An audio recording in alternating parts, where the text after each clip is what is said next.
laanta sharci dejinta oo ah baarlamaanka iyo laanta fulinta oo ah xukuumadda federaalka tartan kama dhaxeeyo xisaabtan baa ka dhaxeeya wada shaqayntan waxa uu la jeedaa xataa federaalka aan dhisayn waa federaal oo iskaashi ah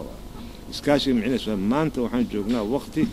oo Soomaaliya dib u dhis lagu hayo kulligeeda siyaasadeeda waxay u baahan tahay kulligeena inaan gacanta isqabsano oo aan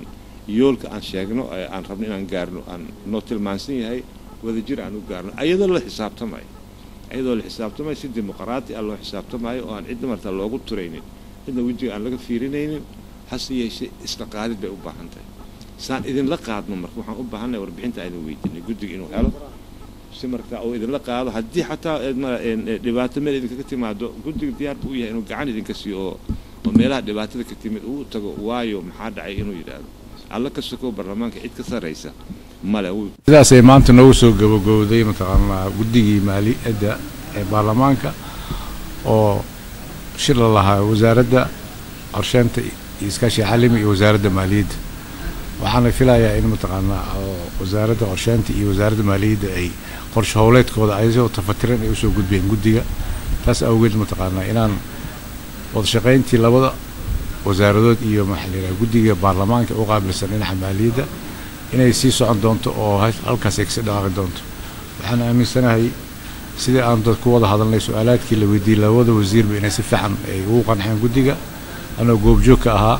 waxaana filayaa in mataqaanaa hindi sharciyadeeda mataqaanaa laga rabo labada wasaaradoodba sidii u dhaqsiyaale inay noo soo gaarsiiyeen ayadoo ay follow up ku samayn doonaan guddiga maaliyadda sidaas ayuu maanta gudoomiye ku-xigeenka labaad ee baarlamaanka mudane mahad cabdalla cabad ayaa isaguna waxa uu shir gudoomiyey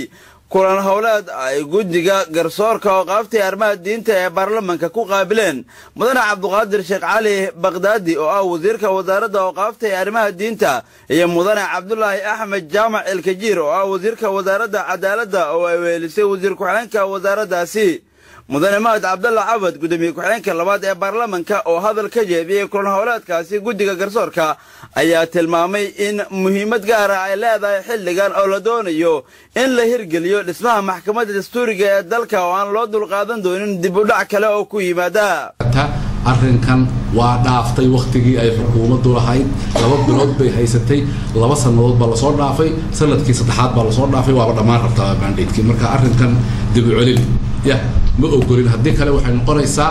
in ay siyaasado kale jiraan oo la rabin inay maxkamadda dhisanto